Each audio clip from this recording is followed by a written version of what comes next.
क्या आपने कभी ये सोचा है कि एक आइलैंड जो समुद्र के बीचों बीच हो, वहां जाकर कोई वापस ना लौटे?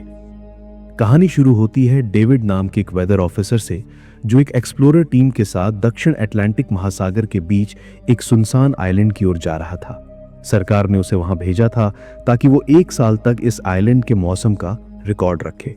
डेविड को पूरे साल का खाना और जरूरी सामान पहले ही दे दिया गया था। इस आइलैंड पर पहले भी एक वेदर ऑफिसर रॉबर्ट रहते थे, लेकिन रॉबर्ट की ड्यूटी खत्म हो गई थी और वो वापस चला गया था। जब डेविड और किम वहां पहुंचे तो उन्हें लगा कि जगह पूरी तरह सुनसान थी। कोई पक्षी नहीं, कोई इंसान नहीं। वहां एक लाइट हाउस था और एक छोटा घर जिसमें डेविड को रहने के लिए कहा गया था। जब पूरा दल उस घर में गया तो वे हैरान रह गए। घर के अंदर रॉबर्ट का सारा सामान बिखरा पड़ा था, जैसे वो अचानक छुट्टी लेकर चला गया हो। कैप्टन और डेविड ने सोचा कि शायद कोई और वहां होगा। वे लाइट हाउस की तरफ गए, लेकिन पाया कि गेट तेज और नुकीली लकड़ियों से बंद था। शायद किसी ने जानबूझकर इसे इस तरह बंद किया था। कैप्टन और डेविड ने कई बार नॉक किया, लेकिन अंदर से कोई जवाब नहीं आया। आखिरकार उन्होंने गेट को जोर से धक्का दिया और अंदर गए। वहां उन्हें एक आदमी मिला जिसका नाम ग्रूनर था। जब उन्होंने ग्रूनर से रॉबर्ट के बारे में पूछा तो उसने बताया कि रॉबर्ट मर चुका है। वो समुद्र की ओर गया था लेकिन वापस नहीं आया। यह सुनकर डेविड और कैप्टन दोनों चौंक गए। कैप्टन ने डेविड को कहा कि अगर वो चाहे तो वे वापस जा सकते हैं, लेकिन डेविड ने मना कर दिया। उसने सोचा कि अगर वो सरकार को आइलैंड का सटीक वेदर रिपोर्ट दे पाएगा तो ये उसके लिए फायदे का सौदा होगा। कैप्टन ने उसे खुद की सुरक्षा के लिए गन दी और कहा कि यह जगह सुरक्षित नहीं है, अपना ख्याल रखना। कैप्टन और बाकी दल वापस चले गए। डेविड ने घर को आरामदायक बनाया और अपनी नई जिंदगी की शुरुआत की। एक रात उसे वहां एक पुरानी डायरी मिली जो रॉबर्ट की थी। डायरी में आइलैंड के बारे में बहुत कुछ लिखा था, खासकर एक रहस्यमयी क्रीचर के बारे में। डायरी के कई पन्ने अधूरे थे, जबकि कुछ अनजाने जानवरों के चित्र भी बने थे, जिन्हें देखकर डेविड हैरान था। अब डेविड को अजीब सी बेचैनी होने लगी। अगले दिन जब वो समुद्र के किनारे गया तो उसने चट्टानों के बीच कुछ पत्थरों को अजीब तरीके से रखा हुआ पाया। वो सोचने लगा कि शायद ये ग्रूनर का किया हुआ कोई पैटर्न है। काम करते हुए डेविड ने दूरबीन से लाइट हाउस की ओर देखा। वहां ग्रूनर के साथ एक और इंसान भी था जो अचानक पलक झपकते ही गायब हो गया। डेविड को लगा कि शायद वो उसका भ्रम है। रात को डेविड काम कर रहा था, तभी दरवाजे पर नॉक हुआ। उसने सोचा शायद ग्रूनर होगा। उसने उसका नाम पुकारा, लेकिन कोई जवाब नहीं आया। वो लैंप लेकर दरवाजे की ओर गया, लेकिन उसके कानों में अजीब और डरावनी आवाजें गूंजने लगीं जो किसी इंसान की नहीं थीं। उसने देखा कि गेट के नीचे से किसी अजीब हाथ को अंदर आने की कोशिश करते हुए पाया। यह हाथ इंसानी नहीं था। डरे हुए डेविड ने तुरंत बेसमेंट की ओर भागा और छुप गया। कुछ देर बाद वो रहस्यमय क्रीचर घर के अंदर घुसा। वो डेविड की तलाश में था और डेविड बिना आवाज किए उसे बेसमेंट के दरार से देखता रहा। उसकी हलचल से क्रीचर उसे देख पाया और तेजी से पकड़ने की कोशिश करने लगा। डर के मारे डेविड ने चाकू उठाकर क्रीचर की आंख में वार किया और वो चीखते हुए भाग गया। हालांकि डेविड को पता था कि वो क्रीचर कभी भी वापस आ सकता है। अगले दिन डेविड ने देखा कि रेत पर कुछ पैरों के निशान थे जो इंसानी नहीं थे और सीधे समुद्र की तरफ जा रहे थे। उसने समझ लिया कि यही कारण है कि ग्रूनर ने लाइट हाउस के आसपास नुकीली लकड़ियां लगाई थी। डेविड ने घर की हर खिड़की और दरवाजे को लकड़ी से बंद किया और चारों तरफ नुकीली लकड़ी की दीवार बना दी। उसके बाहर पुराने कागज और किताबें रखकर उन पर तेल छिड़का ताकि अगर क्रीचर आए तो उन्हें आग से डराया जा सके। डरते हुए डेविड ने एक पुराना बॉक्स खोला जिसमें गन और कई बुलेट्स थी। ये देखकर उसकी उम्मीदें बढ़ीं। जैसे जैसे रात का अंधेरा फैलने लगा, डेविड लाइट हाउस के कोने में चुपचाप बैठा था, गन हाथ में दबाए। उसके दिल की धड़कन जोर से हो रही थी। फिर क्रीचर्स ने हमला कर दिया। वे आग और गोली की आवाज सुनकर डर गए, लेकिन फिर गुस्सा आए। डेविड ने गेट के बाहर रखे कागजों को आग लगा दी, जिससे क्रीचर्स डर कर वापस समंदर में लौट गए।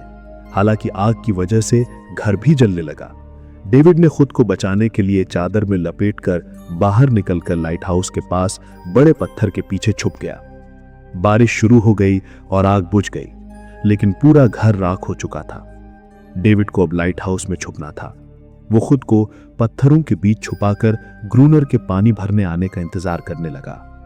डेविड ने लाइट हाउस में अपने आप को सुरक्षित करने के लिए पूरी सावधानी बरती। वो ग्रूनर और उस रहस्यमय क्रीचर से निपटने के लिए तैयार था। कुछ दिन बाद डेविड को ग्रूनर के साथ रहने वाले उस क्रीचर का सामना करना पड़ा जो उसकी सुरक्षा का कारण भी था। उस क्रीचर ने डेविड के लिए नई उम्मीदें जगाई। उसे नाम दिया गया एनेरियस। एनेरियस के चमत्कारों ने डेविड को चौंका दिया। एक बार जब वो चोटिल हो गया तो एनेरियस ने उसके हाथ को चाटकर ठीक कर दिया। डेविड को लगा कि ये कोई जादू से कम नहीं है। धीरे धीरे दोनों में गहरी दोस्ती हो गई। लेकिन क्रोनर यानी ग्रूनर डेविड और एनेरियस के बीच दोस्ती पसंद नहीं करता था।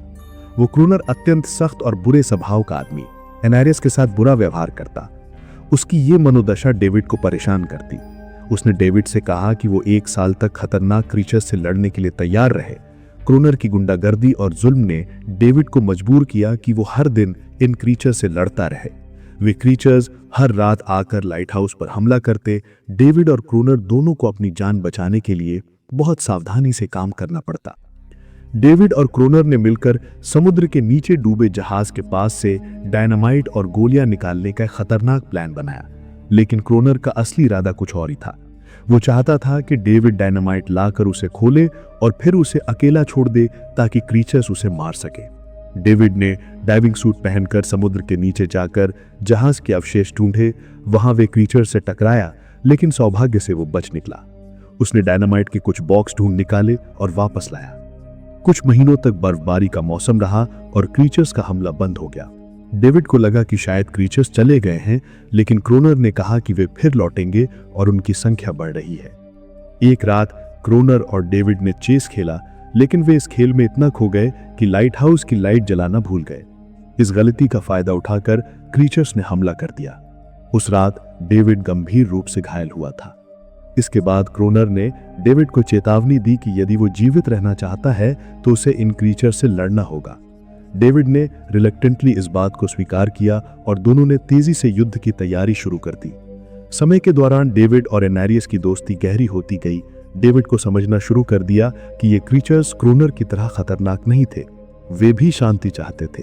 वे सिर्फ अपने बच्चों के लिए सुरक्षा चाहते थे। लेकिन क्रोनर उस आइलैंड का राजा बन चुका था। वो किसी को भी अपनी सत्ता से हटाना नहीं चाहता था। वो डेविड को भी खुद के शासन का विरोधी मानता था। एक दिन डेविड ने एनेरियस को एक छोटी टॉय बोट गिफ्ट की जो उसने मछली की हड्डी से बनाई थी। वो बोट उसे आइलैंड के एक ऐसे कोने में लेकर गई जहां पर एक असली बोट छुपी हुई थी। डेविड ने क्रोनर से इस बोट के बारे में पूछा तो उसने बताया कि पहले वहां कुछ लोग आए थे, वे सुरक्षा की खोज में, लेकिन क्रीचर्स ने सबको मार दिया था। डेविड ने योजना बनाई कि वो इस बोट का इस्तेमाल करके समुद्र में जाकर ताकतवर हथियार जैसे डायनामाइट लेकर आएगा जिससे वे क्रीचर्स से निपट सकें। लेकिन क्रोनर ने इस योजना को अस्वीकार कर दिया। कई दिन बाद डेविड ने क्रोनर की इच्छा से सहमति दे दी। वो समुद्र में डाइविंग सूट पहनकर गया और जहाज के पास से डायनामाइट के बॉक्स निकाल लाया। क्रोनर और डेविड ने डायनामाइट लाइट हाउस के चारों तरफ लगाई। फिर उन्होंने योजना बनाई कि जब क्रीचर्स आएंगे तो वे एक साथ विस्फोट कर देंगे। कुछ दिन बाद क्रीचर्स फिर से आए। डेविड और क्रोनर ने लाइट हाउस की लाइट चालू की और आने वाले क्रीचर्स को गोली मारी, लेकिन एक बार विस्फोट असफल रहा क्योंकि क्रोनर ने कनेक्शन खोल दिया था। डेविड ने दौड़कर वायर वापस जोड़ा और डायनामाइट काम करना शुरू कर दिया। धमाके के बाद कई क्रीचर्स मारे गए, लेकिन अभी भी कुछ बच गए थे। क्रोनर ने दूसरा विस्फोट किया और बड़े धमाके में वे दोनों बेहोश हो गए। सुबह जब होश आया तो एनेरियस वहां नहीं थी। विस्फोट ने क्रीचर्स की कई जानें ली थी। क्रोनर गुस्से में जख्मी क्रीचर्स को खत्म कर रहा था। डेविड ने देखा कि एक क्रीचर के गले में लटकती नेकलेस उसे इंसान जैसी दिखाई दे रही है। उसे एहसास हुआ कि यह जीव भी दर्द महसूस कर सकता है। डेविड ने देखा कि क्रोनर की क्रूरता की वजह से ही ये लड़ाइयां हो रही थीं। डेविड को इस लड़ाई के बाद एहसास हुआ कि उसने बहुत बड़ा नुकसान किया था। यह जंग केवल एक गलतफहमी की वजह से हुई थी। उसने उन मासूम जीवों पर अत्याचार किया जिन्हें केवल शांति चाहिए थी। समुद्र के किनारे डेविड कुछ छोटे छोटे क्रीचर के बच्चों को देखकर उदास हो गया। उसने उनके लिए पत्थरों का एक गोल घेरा बनाया और बीच में वो छोटी टॉय बोट रख दी जो एनेरियस ने उसे दी थी। डेविड ने उनके लिए शांति की कामना करते हुए जलती लकड़ी को बीच में फेंका, ये बताने के लिए कि वो लड़ना नहीं चाहता। रात बीती। सुबह जब डेविड उठा तो देखा क्रोनर गहरी नींद में सो रहा था। उसकी पुरानी तस्वीरें देखकर डेविड दंग रह गया। वो तस्वीर वही लड़की थी जो उसने पहले दिन रॉबर्ट की डायरी में देखी थी। वो उसकी पत्नी थी। तब डेविड को एक बड़ा सच पता चला। रॉबर्ट ही असल में क्रोनर था। उसने अपनी पहचान बदल ली थी क्योंकि वो आइलैंड कभी छोड़ना नहीं चाहता था। वो अकेलापन, पत्नी की मौत और गहरे डिप्रेशन में था। अब डेविड समझ गया कि क्यों क्रोनर इतना क्रूर था। वो खुद के मनोभावों में उलझा हुआ था और उसे ये सत्ता बरकरार रखनी थी। अगली सुबह डेविड समंदर के किनारे गया और देखा कि वो टॉय बोट अब गायब थी, पर वो एक छोटा क्रीचर वहां था जो उस बोट को लिए हुए था। डेविड ने अपनी मर्जी से उस क्रीचर को डराया नहीं, बल्कि उसने आग बुझती लकड़ी को गिराकर उनसे दोस्ती करने की कोशिश की। कुछ ही देर में एनारियास अपने परिवार के साथ बाहर आई। क्रीचर्स ने इस बार डेविड पर हमला नहीं किया क्योंकि वे शांति चाहते थे। वे अपने बच्चों के लिए सुरक्षित जगह की तलाश में थे, लेकिन तभी क्रोनर वहां बंदूक लेकर पहुंचा। वो डर रहा था कि शांति से वो अपनी सत्ता खो देगा। उसने क्रोनर से चिल्लाकर कहा कि अंदर चले जाओ, पर एनारियास ने उसकी बात नहीं मानी। वो अब उसकी गुलाम नहीं थी। क्रोनर अब अकेला महसूस करने लगा। उसका दर्द और अकेलापन उसे कमजोर बना चुका था। अब वो अपनी सत्ता खो चुका था। गुस्से में क्रोनर ने लाइट हाउस की तरफ कदम बढ़ाए। उसने एक सिग्नल गन से फ्लेयर छोड़ी जो एक छोटे क्रीचर से टकराई और उसकी मौत हो गई। ये क्रूरता देखकर बाकी क्रीचर्स डर गए और भाग निकले। एनारियास ने भी डेविड पर भरोसा खो दिया। गुस्साए डेविड ने लाइट हाउस की तरफ भागकर क्रोनर से लड़ने लगा। उसने पूछा, तुमने ऐसा क्यों किया? ये जीव तो शांति चाहते थे। क्रोनर इतना पागल था कि उसने डेविड को मारने की मंशा से लोहे की कुल्हाड़ी से हमला करने की कोशिश की, लेकिन डेविड ने उसे उसके असली नाम से पुकारा। रुक जाओ रॉबर्ट, तुम खूनी नहीं हो। यह सुनकर क्रोनर चौंक गया। असल में रॉबर्ट को खूनी और क्रूर इंसान नहीं था। वे उस आइलैंड के अकेलेपन, पत्नी के खोने और मानसिक उलझनों से घिरा हुआ था। क्रोनर को एहसास हुआ कि क्रीचर्स सच में हिंसा नहीं चाहते थे, बल्कि एक शांतिपूर्ण जीवन चाहते थे। उसने अपनी गलतियों को स्वीकार कर और खुद को क्रीचर्स के सामने समर्पित कर दिया। कुछ ही समय बाद क्रोनर को क्रीचर्स ने मार दिया। डेविड ने लाइट हाउस के अंदर खुद को बंद कर लिया। 1 साल बाद जब सरकार का नया अधिकारी उस आइलैंड पर आया तो उसने डेविड से पुराने ऑफिसर के बारे में पूछा, लेकिन डेविड वही कहानी सुनाया कि वो वापस नहीं आया। आखिर में नई वेदर ऑफिसर को लगा कि डेविड है वो क्रोनर है, लेकिन डेविड कुछ नहीं बोला। वो चुपचाप बालकनी पर गया और खड़ा हो गया। अब वो भी इस आइलैंड को छोड़ना नहीं चाहता था। एनारियास और उसके परिवार ने खुशी से जीवन बिताना शुरू कर दिया। अब उन्हें किसी क्रोनर जैसे क्रूर शख्स की चिंता नहीं थी। वे आइलैंड और समुद्र दोनों में आजाद थे। और ये कहानी यहीं पे खत्म हो जाती है। तो दोस्तों, आपको ये मूवी कैसी लगी हमें कमेंट में ज़रूर बताएं। और अगर आप हमारे चैनल पे पहली बार हैं तो चैनल को सब्सक्राइब करना ना भूलें। तो चलिए मिलते हैं नेक्स्ट वीडियो में।